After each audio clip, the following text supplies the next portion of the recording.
Okay, so for those watching this, we just began our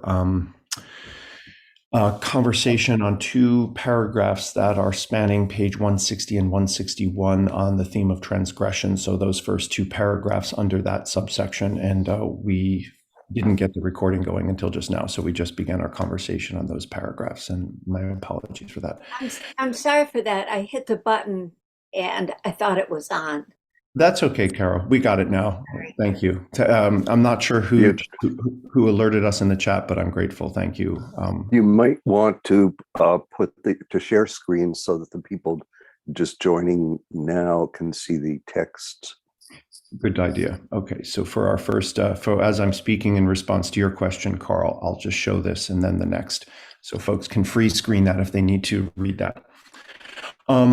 So Carl, you were asking about, your comment was about that part of the spiritual work in the world is especially around difficult personalities, or even, working with or ministering with or living with people with mental illness or emotional instability, or these types of things can become a profound challenge where we are more easily able to see their shadow than our own. And that is indeed a significant portion of the work in the world that I think we're called to do. And frankly, in ministry, you encounter a lot of it, because I think the church draws people who feel wounded or broken or struggling with various aspects of life. And sometimes those folks can be also difficult to work with because of that deep woundedness. And what that summons in us is really a heart of compassion. Yes. Let me flip to the next. So thank you, Carl, for that comment. Richard, please. Good morning, and again, I'm astounded by what appears in this meeting. You mentioned the second moment, Father Vincent, and I want to argue to it from the first moment. I just Cosmogenesis by Brian Swim, who was the student of Father Thomas Berry, and the universe story. Richard, Yes. if I can just interrupt you, if you don't mind pulling your microphone away from your shirt. It's hard. I think it's hitting your shirt, and we're not able to hear you well. Is this better? Yeah, much better. Thank you. All right. So in Cosmogenesis, just released book by Brian Swim, he as a trained physicist describes that when objects move faster and faster, time slows, and at the speed of light, time stops. And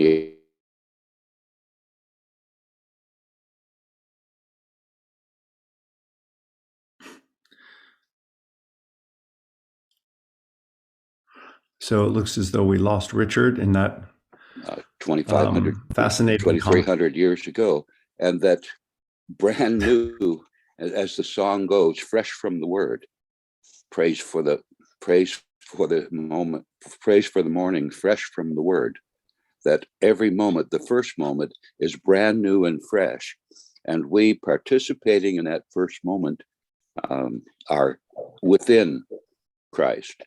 And you mentioned the second moment, and my mind flashed to here's the decision point.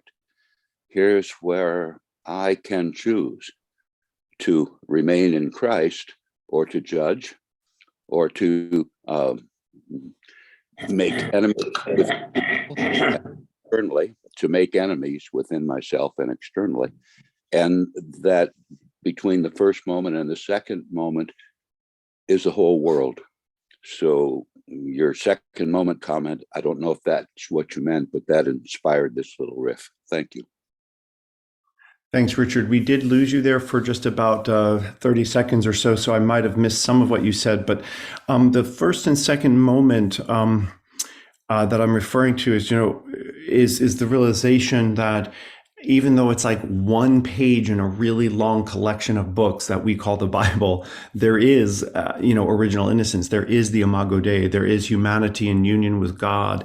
And that the what we have traditionally come to call the fall the exile from Eden, is a second moment. So that there's this really profound affirmation that brokenness is a second moment, sin is a second moment, if you want to say evil is a second moment, that the first moment, that this is something that comes later. It is not part and parcel of what it means to be human. There were some people theologically who said, could Christ really be human if he never sinned? Because sin is so ubiquitous.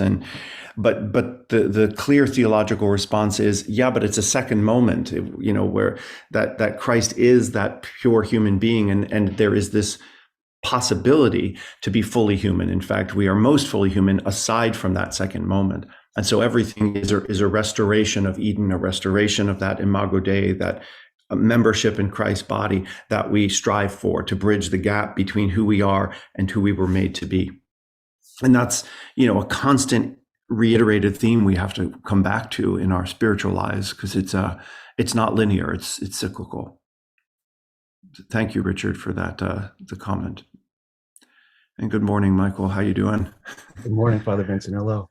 So I love this passage of the book, and the three figures that kept coming to mind in my meditation were Charles de Foucauld and Teresa of Lisieux, and connected to Teresa, Dorothy Day. And I was thinking about all three of them having this real capacity for the hidden life. I know was a foundation of de Foucault's ministry, but also the idea of Teresa's little way, and how I know Dorothy Day really took great inspiration from that. When she founded, her movement, it was not about fixing all these huge societal problems. It was about one cup of coffee at a time with one person, smiling at one person. I think there's a little passage in Teresa where she talks about having kind of being in a bad mood, and her offering that day was just a smile to one of her sisters. And I thought that was really a beautiful way to put it, just these little hidden gestures. So that reading kind of reminded me that, I guess the way I phrased it in my mind, somehow, the more God asks of you, sometimes the simpler the response should be,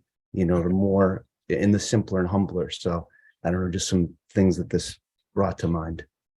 Michael, thank you. And I cannot thank you enough for that. That sharing. Everybody else on the venue today is going to think that you and I are in cahoots in terms of my final practice, but I swear he and I have not discussed it. So we'll wait for that. But thank you, Michael. That is, I think, exactly kind of getting to the heart of what it means to kind of just begin to live in this way. Like, the description that I tried to lay out about our skyscrapers or city streets or, country roads is basically just it's how we're embodying, how we're living in these very simple, small ways, a smile or a cup of coffee, or, noticing something and just responding.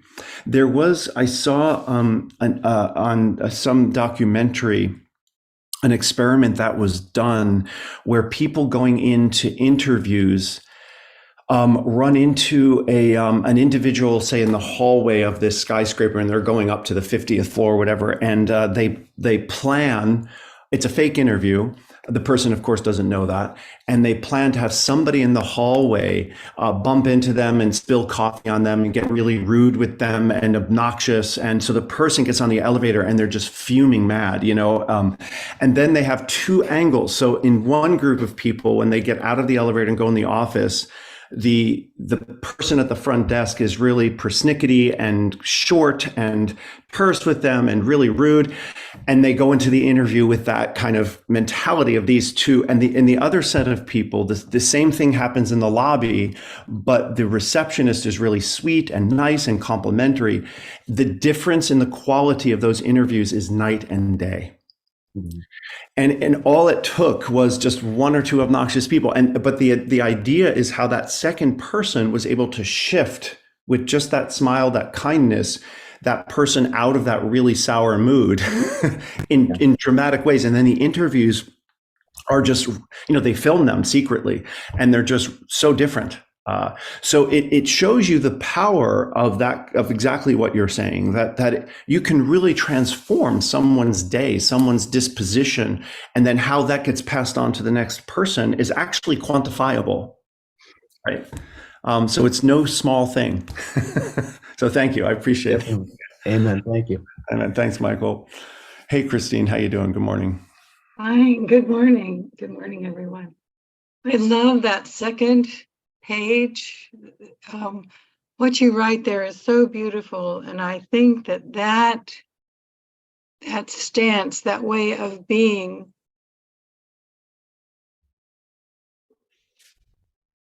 Is that the right one? yeah, it's a single great prayer. To season every hour with the salt of faith and shine on every person the light of love. This whole paragraph sort of makes the conundrum between action and contemplation a moot point, because if we're living like this, our prayer is action and our actions are prayer. That's right. And Christine, I don't know, again, because these get stretched out over weeks, not minutes. The reason I put quotation marks around the single great prayer is because several pages I cite one of the Christian mystics who says essentially, the Christian life of discipleship is a single great prayer, and what we have come to think of prayer is only a part of it. And that's the point. So, we think of, well, now I'm meditating and that's my prayer, but his point is to suggest, no, everything you're doing is a single great prayer. So how do you live that? How do you embody that? And that's what I'm attempting to sort of tease out in my reflection there. And for me, I'm just on the very edge of the realization that whatever evil I see in the world, and this was brought on by the Tyree incident, is really a call for self-examination and inner work and prayer. Because on some level, I too am responsible for the systemic injustice throughout the world. Oh, that's right. That's right. I think too, what's important is that this line here about there no need for, or desire for, attention grabbing feats and so forth. This is where I see the dividing line, if you want to say, between self-help and Christian prayer. That the emphasis is not on less stress, better sleep, deeper concentration, all the things that the self-help movement is about. Not that those things are necessarily bad, but that really is a misguided understanding about prayer, because it puts our focus on what's happening in the context of the meditation, rather than the way in which the meditation informs who we are in the rest of the world, which is what I'm trying to do here, and to shift that emphasis. It's really an important piece, I think, for those of us who are really exploring contemplative Christianity in some way, or trying to live it. Thanks, Christine. Peter, good morning. Good morning. I really love these passages. So much better than the Martha and Mary thing. Anyway, I want to just check to make sure I heard this right. It sort of is different than the way I normally think of things. You said in the comments earlier, we're most fully human in that first moment. It's not the second moment that we're most fully human. Is that right? Is that what you said? Yeah, it's not so much that I'm saying in the second moment we're less human. It's that I'm saying that the second moment is not essential to what it means to be human. In other words, sin is not an essential ingredient of what it means to be human. It is something that's added in a second moment. It happens later. And so the idea is that we are not ultimately defined by sin or by our shortfalls or by our false self, that all of those are not of the essence of what it means to be a human being. They are a moment which comes after that essential humanity is already formed as the image of God, and mars it, obscures it, right, but doesn't replace it and is never central to it. And that is what I'm gleaning from the scriptural stories of creation. And, as I say, it's only about a page before everything, pretty much falls apart with Adam and Eve. But that page is there. And we can't forget. It's what Matthew Fox tried to call original innocence, I think, on his own level, not to forget that original innocence. I love that. So would you call, is another way of thinking of it? I mean, this is sort of a shift for me to look at humanity myself as that, that's part. I normally think of it as I'm just trying to let the Christ shine through, and my humanity is the bad part. Is it? So would you call the second moment the shadow? And Is that another way? Yes, potentially, but let me just sort of make sure I respond to that first piece. One of the things, Peter, that's so scandalous about Christianity is that the incarnation says the humanity is not the bad part, because God is human. God isn't like a little spirit who took over a human body. God literally took on human nature. Human nature and divine nature are forever wed. And so we can't say God is the good part. There's some good part in me, like a soul, and the body is a bad part, like a prison that I want to escape. It's your body is what spirit looks like in a material universe. The body itself is redeemed, redemptive, is beautiful, is holy, is the image of God. There is no longer a bifurcation between body and spirit. We are just embodied spirit, I guess you could say. Or that's the one thing that I think we want to be sure that Christianity in its truest essence is declaring in the incarnation. This is what we call deification. So essentially, the book is trying to affirm the scandal of the fact that humanity isn't the bad part, an obscured humanity, right? On a humanity driven by its appetites, its greed, its lust, its anger, its all of that obscures that image. But the battle is won in a sense. Creation, material, the universe is itself caught up in salvation. There is no bad part. Thank you so much. That's huge. That's a big shift for me. And Yes, indeed. heard you say it so many different ways, and it finally penetrated. Yeah, thanks. Yeah, I know. Sometimes we have to hear things in a lot of ways or framed differently. And then all of a sudden the frame just clicks and you're like, oh, now I see. I mean, in a sense, if you look at Colossians 1:15 through 20, that's Colossians 1:15 20, that beautiful Christ hymn. I studied this for my dissertation, and one of the beautiful things that it really came to me that it affirms is the notion of salvation. It basically affirms, and if you read it, you'll see this very clearly, that we are not saved from the world. And let me rephrase that to your question. We are not saved from the bad part, but it is the world that is saved. It is the bad part that is now transformed forever into the good part. There is no bad part anymore. It's all been transformed over. So salvation is not an escape from the material universe. It is the redemption of the material universe, including all of us in a capacity in which we could never ultimately be separated from what we think of as creation. It's all part of it. Nice. Okay, thank you. Yeah, you're welcome, Peter. Thanks for the question. It's very nicely done. Andrew, please. Good morning. Good morning. Again, thank you for this great conversation. And just your last remark, I think what's happening, I think in my life as Catholic, and I think a lot of people's lives, we're now rediscovering that beautiful notion of incarnation. I mean, it kind of got lost a bit, I think. If I read history.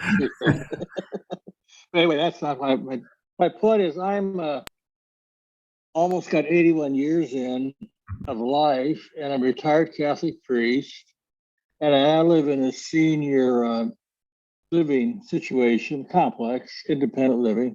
And so on Sunday morning, about 30 of us gather for Eucharist. Now, I'm almost 81, and I'm one of the younger ones present, okay? So also, I spent about 27, 28 years in healthcare. So the Sacrament of the Sick is real familiar with me in leading that. And one of the prayers of that, a closing prayer of that, is one for those for at advanced age. And which I now qualify in spades. But anyways, for the worship aid, I adapted that prayer. And so I think it ties in with what we're talking about today. So I'm going to take advantage of this. I'm going to simply read the prayer. Lord, look kindly upon us who have grown weak under the burden of our years. We ask for grace of health in body and soul, by the power of your Holy Spirit, make us firm in faith and sure in hope, so that our cheerful patience may reveal your love for us. Mm. And somehow, the mission of my life as an old man is cheerful patience.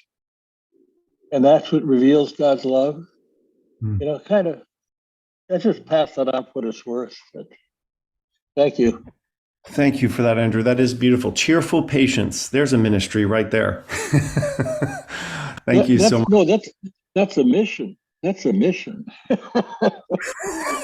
Well, I wish you well in that mission, Andrew. Well, I'm a failure at it, but Okay. that's right. Anyway, be peaceful. Thank you. Christ succeeds where we fail, so it's all good. Penny, please. Yes, thank you for that last comment. I was intrigued by this word, the sacrament of the present moment. I've also heard that kind of referred to as the Eucharist of the ordinary.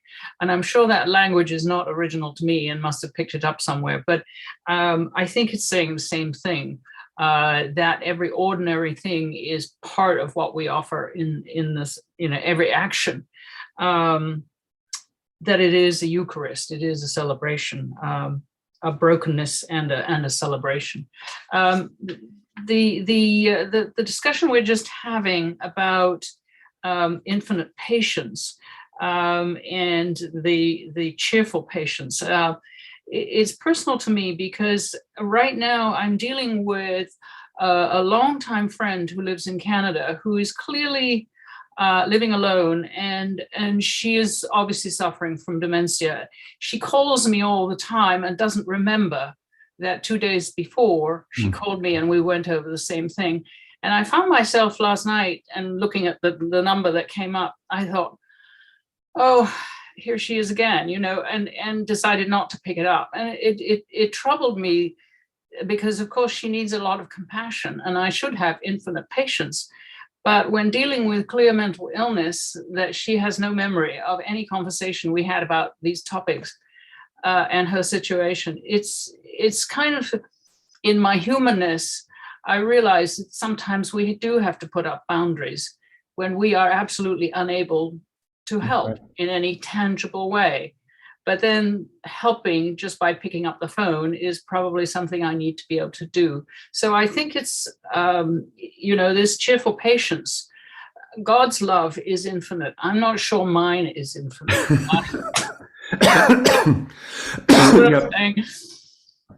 Penny, your point is well taken. I think that there is,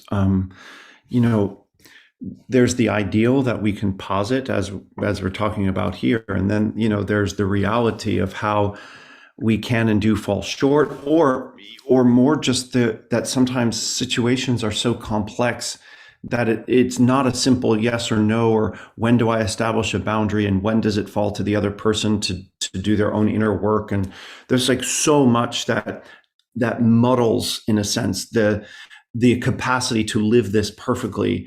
And in fact, some of you may know, when you study theology, there's such a thing as ontic evil or premoral evil, which looks at limitation. In other words, by saying it's ontic or premoral, it means that there's no ethical judgment attached to it. It's actually a stupid phrase, but because it really seems a little misleading. But what it really refers to are our limitations. Am I going to take a nap because I'm tired, or go work out because it's the healthy thing to do? No matter what I choose, there's a lacking in that. Either I'm not going to get enough sleep, or I'm not going to train my body. And, so both of those have an upside and a downside. When we have to remember, when Jesus went from town to town, we hear about who he healed and exorcised and so on, but we don't hear the stories about the people who never made it, because he had to move on. He had to make a choice. Do I stay here and heal those 10 people, or do I move to the next town and preach the gospel and heal them? Couldn't do both. That's what we refer to by premoral evil, the very limitations in our choices imposed on us by a complex world, in a sense, or by, human temporal spatial limitation.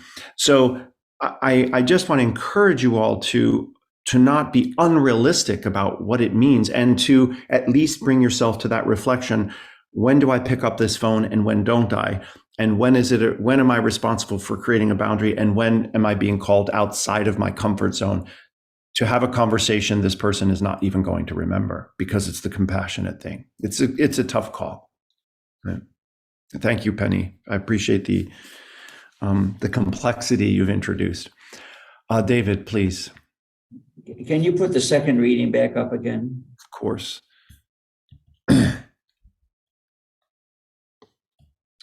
And with that opening sentence, I want to press incarnation as far as I can press it, so that would read, it could read as the vocation of the contemplative, or it could read as the vocation of the good Catholic, or it could read as the vocation of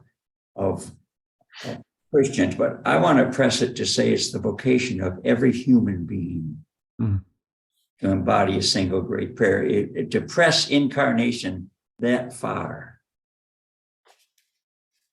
Yeah, I couldn't, I couldn't agree with you more, David. I think what I was referring to here is, in many ways, my chapter 5 is kind of a little manual for being a contemplative in the world. So I'm speaking explicitly to those, right? But you're 100% right. I mean, that is the ultimate. We can have all kinds of ideological, religious, philosophical differences in the world, but where you see an individual embodying compassion, you see Christ, rose by any other name. So thank you for that, and it's well taken. Point well taken. Carl, please. So you'll forgive me if I let my satanic part out a little bit. Leonard Cohen writes songs for us old people, Andrew, and his songs are sometimes full of cheerful patience. And there's one that's been running through my head, and I'm going to unleash on you. I hope it doesn't run quite as often as it does in mine. It's that wonderful song, "You've Got Me Singing, Even Though the News is Bad. You've got me singing the only song I ever had." He's talking to God. He's talking about the way in which God infuses our life with the need to sing, to have that cheerful patience. You got me singing the hallelujah hymn. Of course, he's got his tongue in his cheek and talking about his own hallelujah hymn. But there's such a, this is an old man's song, an old man who's seen the horror of the world and the horror of living through the pain and suffering of the world. An old man who finds ultimately you don't have to sing, you're made to sing.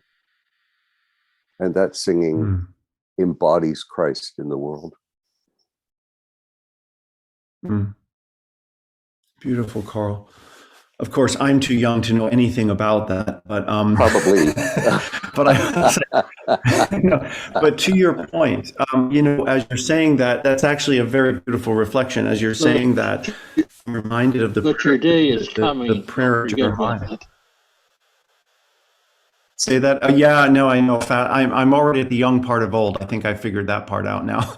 But yeah, I'm reminded of the prayer of Jeremiah, where he says, you have seduced me, Lord, and I have let myself be seduced. I tried to silence myself and shut up these things you want me to say, this song or this prophecy that comes through me, but you've seduced me, and there I go again, and everybody's deriding me because I'm warning them of the coming doom and of the waywardness of the world, and it's bringing all this trouble on me, but I can't shut my mouth because you've seduced me into this being of who I am. So in some ways I hear in your reflection a similar idea that we don't have to sing "We Are" song. We don't have to become Christ, we are Christ, right? We don't have to become a word. We've already been made a word of God in the world. something quite beautiful about the whole of the spiritual life is what we awaken to, the reality already forged that we are blind to or not fully awake to or aware of, and that the spiritual life is really just opening in gratitude to what's already there. It's harder than it may first appear. Tita, please.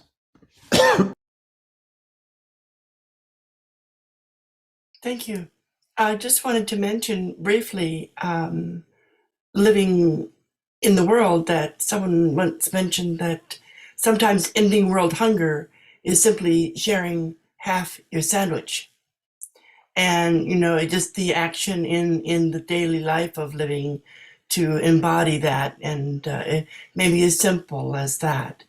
And of course, ongoing hunger is always, we don't end world hunger. So that's, 3 times a day if we're lucky. So lovely thing to think in terms of the simplicity of the act of just giving half of what you have yourself to eat. And the other piece that came to mind that's dear to my heart is the phrasing. I think it's Wordsworth talking about the first moment and children being born. I think he referred to them as trailing streams of glory. And I thought that was so beautiful, to the first moment, trailing streams of glory. So that's what I wish to say. Thanks. Thank you, Tita. To your first point, when I was I think in 2nd or 3rd grade, we went on a field trip and we were supposed to all bring a brown bag lunch and I forgot mine. And so when lunchtime came, I happened to reach into my pocket and I had milk bone dog biscuits, which I was giving, of course, to my dog. Well, I was so hungry that I just started nibbling on one. And when the teacher saw me, she was absolutely appalled. Like, is this what your mother gave you for lunch? So it was this terrible moment long before cell phones. So she couldn't call my mother, but made these other kids, this group of kids who were willing to share a little piece of their sandwich with me so that I would have some lunch.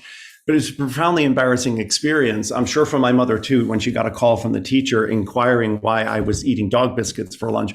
But the point is, indeed, as that person, that kid who was absent-minded and a little hungry by lunchtime, it was nice to have other people sharing a bit of what they had, and it made all the difference for me that day.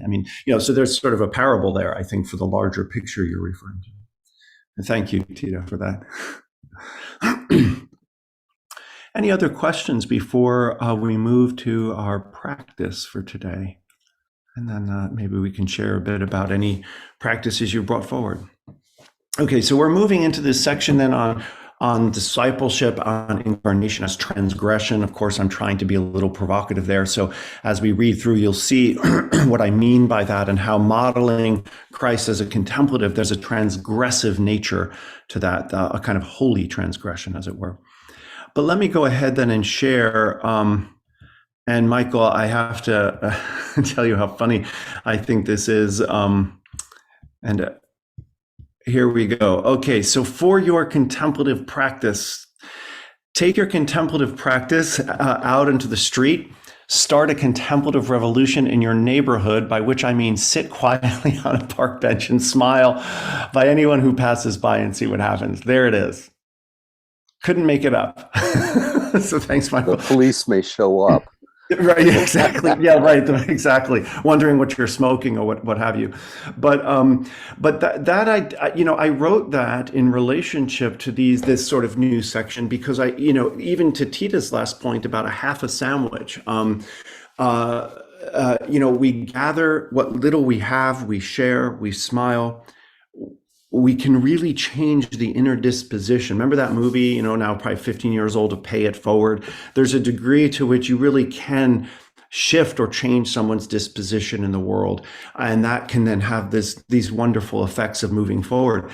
It's very simple. And I have to confess that one of the struggles I have with the current college generation, which is notably different than it has been for most of my career, is they've all got plugs in their ears as they're walking across campus, and they don't even make eye contact with you. You can't even say hello. And when you do, they don't even hear you because they're listening to something. So there's this real isolative quality about sort of rising up.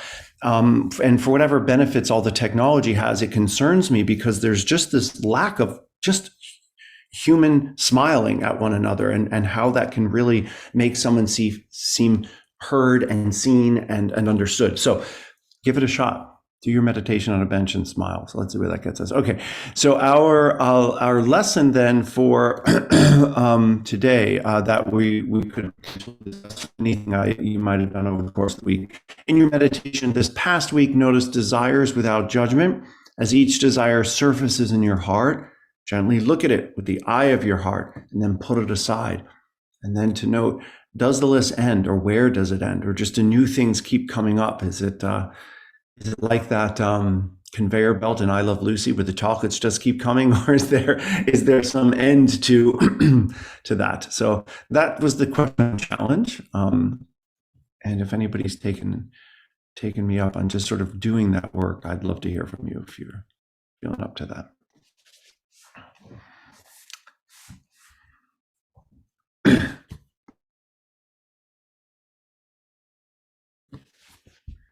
All right. Okay, I think that then brings us roughly to the end of our time today. For those of you who are attending Portraits of Christ on Monday, I am working diligently to get out your study guides by the end of the day today, and to do my best to have that ready for you, and I look forward to seeing you on Monday. Tams, did you have a question or a comment? I wanted to respond to last week's. I just couldn't get my hand up in time. I'm sorry. Oh, that's okay. Go right ahead then. That's no problem. My takeaway from doing that was this. In looking at my desires like that and laying them aside, the actual process of the assignment brought me into greater satisfaction, because I could see patterns, and I could see things where I realized, even though I try to stay in prayer and contemplation, I was still being impacted by the world, and what the world has this concept of as being a constant consumer. And it just brought me into this real by like the fourth day of doing it, I had great peace, and I found myself more satisfied than I'd probably been in years. So thank you for the assignment. It had a little bit of an unusual outcome for me, but very fulfilling, and I'm grateful. Thank you, Tams. I appreciate that share. And, I would encourage you to sort of keep that up, because so much of, I think, the struggles we have in the spiritual life isn't by things we're conscious of. It's by the things we're not conscious of. It's by what's operating beneath our awareness that remains operative and has the capacity to keep influencing us, because we're not naming it, seeing it, recognizing it. So even though seeing it, naming it, recognizing it can sometimes feel like, wow, this is like, I'm just, a train wreck inside. Doing that is really the first step to really being able to deal with it, and to be able to notice, oh, this energy or this snag or this immediate sort of response that I tend to have is actually operative, and now that I'm aware of it, becomes less of a stronghold, less of an influence on me. So thank you for that. I'm glad that was fruitful for you. Thank you. Peter. Yeah, I wasn't going to share this because it still seems somewhat unresolved, but my experience of this practice throughout the week was I found myself noticing my desire to do the assignment right, or to do good, or to get it, to do the spiritual thing, like my sacred word, oh, I have to come back to it again. My mind is wandering. And this desire it wasn't like, I thought I would be stumbling over my desire about things that are desiring, but I'm desiring things that I think I want to, that are good, but that's a problem. And so I found it, what's the word, just difficult. That's right. Well, and there in itself is really, beautiful. I mean, in a way, it's what Meister Eckhart was trying to suggest about Mary, right? That it's still a desire, as beautiful as it is. There's a desire there. So just notice that, right? That becomes an attachment. And when we have that attachment, we're less free to love, and it's so forth and so on. But that is it. It is hard. And, as I mentioned back in chapter 4, I really believe that all of our spiritual practices are really designed ultimately to fail. We realize they're hard. We realize, in fact, we can't accomplish them. And then that sort of opens us finally to receive the grace of allowing ourselves to be saved, and instead of that perpetual desire to get it right, to do it right, to save ourselves, and whatever little iterations that looks like, praying the full liturgy of the hours and every last syllable, or making sure my meditation does exactly this, or making sure I fast perfectly during the season of Lent and there's no aberrations to that, whatever that may be, it's that impulse toward perfectionism that is getting in the way of allowing us to recognize, you know what, I just can't do this. And so God has to. And that's where you have the major breakthrough in your spiritual life, when you really fully, truly are on your knees and saying, I give up. Either you do it or it's not going to happen. Now you've opened up to the grace of allowing God to work through you despite those failures, despite those inadequacies. You just see the grace working through. You know, my grace is enough for you, as he said to Paul, or in Romans 7, you know, where he says, I know what's right and I can't do it. I know the good thing and I keep choosing the bad. Why does this keep happening? Why am I caught in this cycle? Who's going to save me from this? You know, it's a beautiful passage, Romans 7. So you might want to just reflect on that and see your own spiritual autobiography at this point in that, and allow it to kind of pry you loose from some of those expectations. Thank you. I find myself just laughing with joy. I'm so glad I shared that awkwardness and just landing on grace, and it brings me joy. Thank you. Absolutely. And I'm right there with you, Peter. Same struggles. I'm speaking autobiographically, probably for many of us. So you're not alone. Nicola, please. Well, thank you for shining a flashlight on that idea, just of the practices around the meditation period. Make me realize more and more how much I need to let go of that perfection. I'm an unqualified perfectionist. And that's an oxymoron beyond belief. And so struggling with that within myself, I am so grateful to realize, oh, finally, it's not the quality of the 20 minutes. It's what goes on beyond that in my world. And it's taken a long time for me to really see that. And it's wonderful because that brings back to your readings, you know, it circles right back to just the moment to moment. It isn't the 20 minutes. Hello. I know.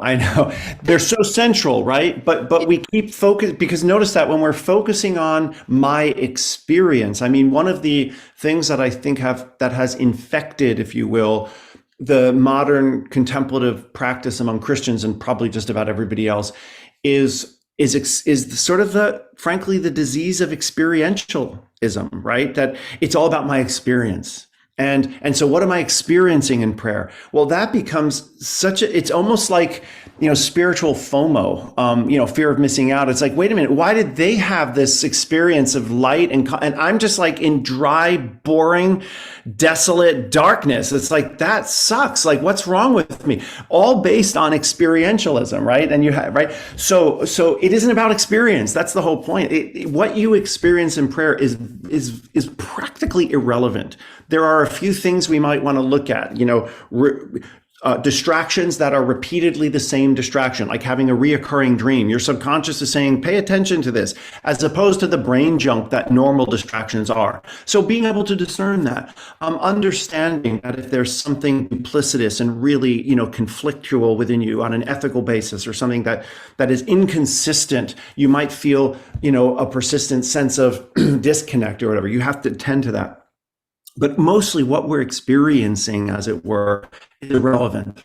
That's why a few chapters back, I talk about, you know, the woman on the operating table wanting her money back because she didn't experience the surgery. That's absolutely ridiculous. It's about what happens after the surgery is over and you're back in the world. Are you feeling better? Are you more healthy? Are you not going to die anymore? You know, this kind of, so we have to unstick, but there's so much in our culture that is just infiltrating us on the value, the necessity, the all importance of experience, that we keep inadvertently coming back to that as a marker to my spiritual advancement, my spiritual success. And I just want to encourage you to let that go as best you can. And it's just there. It's just under the level of consciousness that all that stuff is alive and well. Right. That's right. And we think we've dug through a certain layer, and there it just comes up in another way all of a sudden. It's like so annoying. But the ability also to laugh. There should be a spiritual book written about humor and the contemplative life. We have to be able to laugh at ourselves.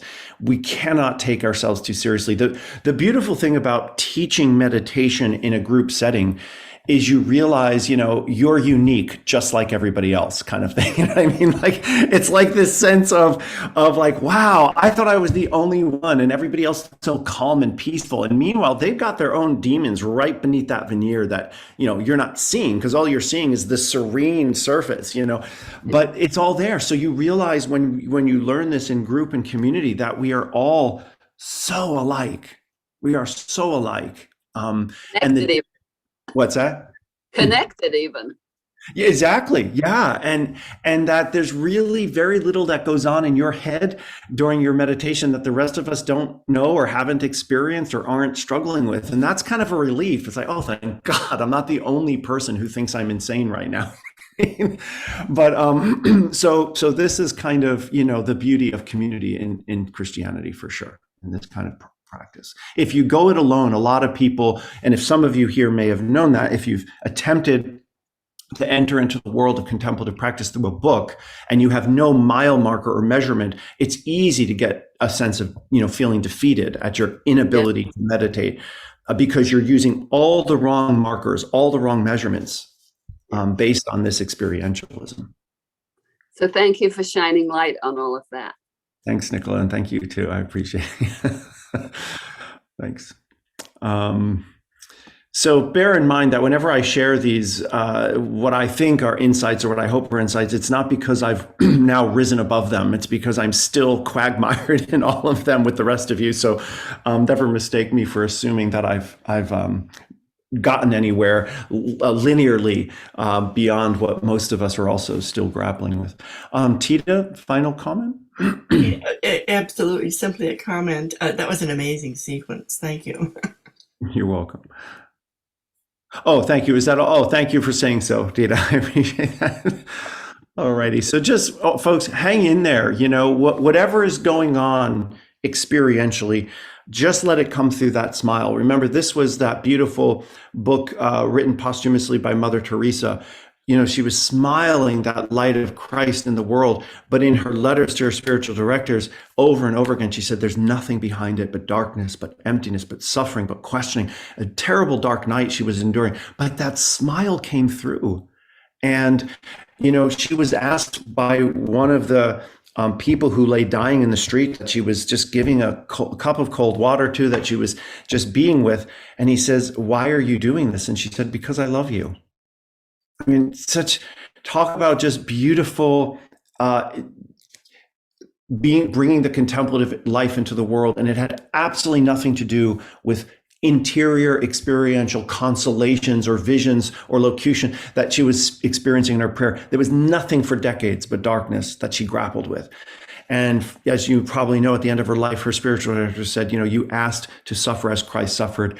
And this is his cry of dereliction on the cross. And you've experienced it for decades. And it changed her life the last few years. She understood the darkness itself as the way in which God was present.